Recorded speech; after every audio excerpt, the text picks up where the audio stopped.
When was the last time that you feel that you were listening to your body? I have learned this again in a very long winded way in life, that our body is trying to tell us what we are feeling, even if we are not able to make sense of our emotions. And our body goes through so much every day. Like, the one true home we have in this world is our body, right? Our soul leaves our body. But we tend to be so caught up in the things that we are trying to do in this world and all that we are trying to achieve, and this idea of success that has been put in our head, which has to be all materialistic possessions and things that we have achieved in this world, that we tend to put our body through so much harm and so much stress, and we are not gentle. I think two things that I realized in the last few days was, one, when people tell me that you are hard on yourself, I could not understand. I just could not picture. It's like, picturize it in my head. Like, how am I hard on myself? What do they mean by I'm being hard on myself? Because obviously they were listening to me talk about whatever I was talking about, the thoughts that I had in my head, the way I speak to myself. And I recently realized how I have been hard on myself, how I have been talking to myself, and how I have been talking about myself. And just as I'm saying these words, there's this gentle tenderness that's like something is opening in my heart. And I just like want to embrace myself, all parts of myself, the beautiful, the ugly. I especially want to embrace my anger, because I have rejected my anger. I have rejected my anger as something that is my enemy. But my body has now finally learned to accept anger as my friend. And I am learning to listen to the signs that my body starts giving me as the anger starts rising. And instead of thinking that here is an enemy coming to make something bad out of myself, here's an enemy that is going to ruin me, here's an enemy that's going to take a toll on my health, I'm learning to build mechanisms which make me aware, like at least to think, why is this anger rising in me and what is this anger trying to tell me? Unless I actually listen to those signs and that voice from inside me, the anger will find a way to come out. And I think that anger has been my friend, because at every step where I was able to accept that feeling inside of me, that emotion of anger, in the later stage, I was able to realize that that anger was here to protect me from someone or something that was not meant for me. And especially in friendships, especially in closest relationships, um, anger, frustration is such a healthy sign of your body and your emotions telling you something needs to stop and something needs to change.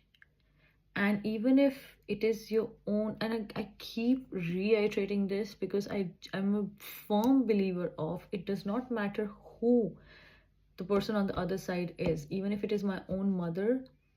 I have expressed anger when I feel that the person was a, and it's not, this is not about my mother, in general, I will express my anger in two cases, or at least I will accept that I have anger and I need to do something about it in two cases.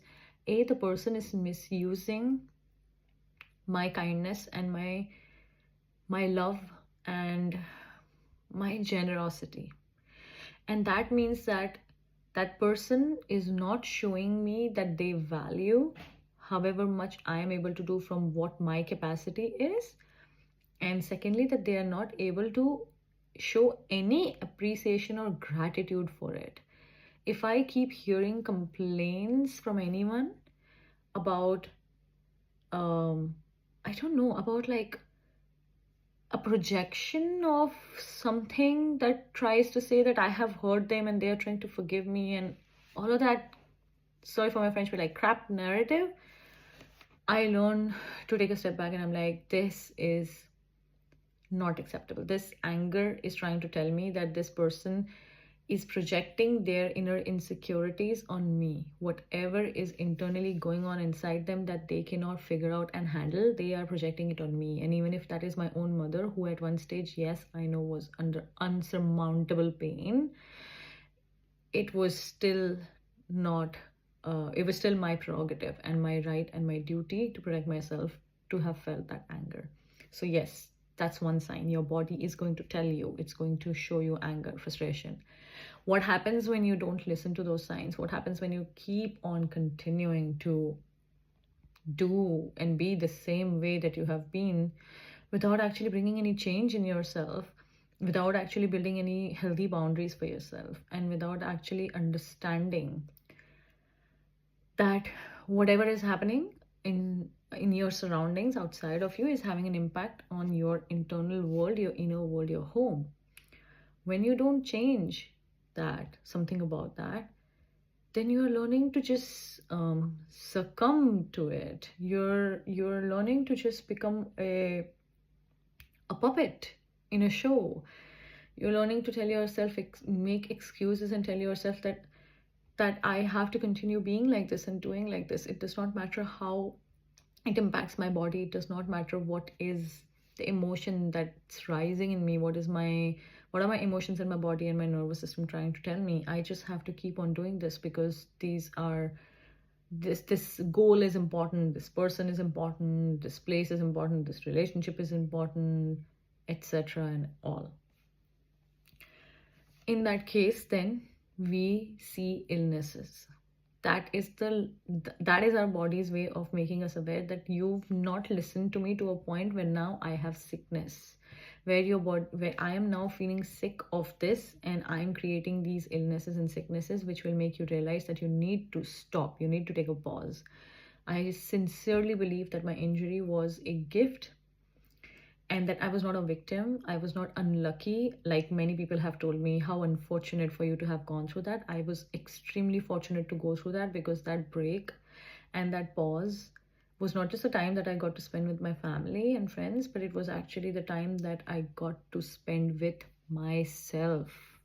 And that is so precious, because then I was finally facing my entire self, my shadows, my darkness, my anger, my resentments, my regrets, my childhood stories and assumptions, everything that I had told myself. I was able to be extremely vulnerable and cry.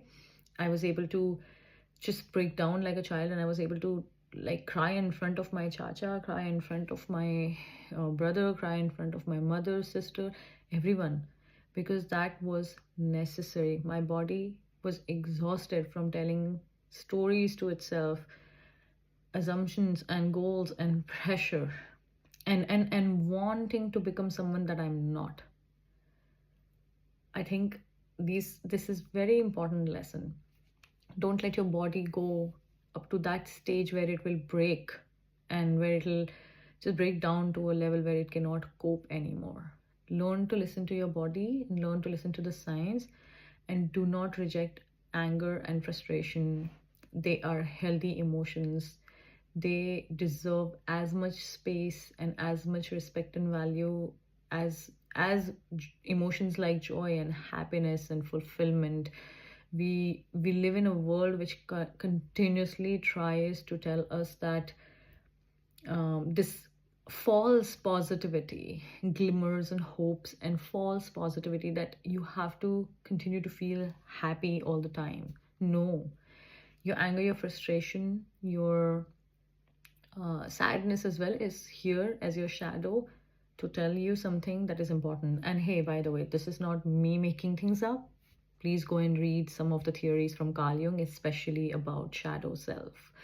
Do go and do some research about shadow and shadow self. And here's what will help you as a support system to face your shadow self and to understand what you can change and not change, right, about your behaviors, emotions, and boundaries. And what you can accept is therapy and coaching. And here's a very clear distinction between them. If you feel that you are able to manage your day to day and you want to do more and do better with your life, coaching is your journey. If you're not able to manage your day to day and you're getting overwhelmed and you're getting hurt and you're becoming a victim again and again in your life, therapy is the way for you.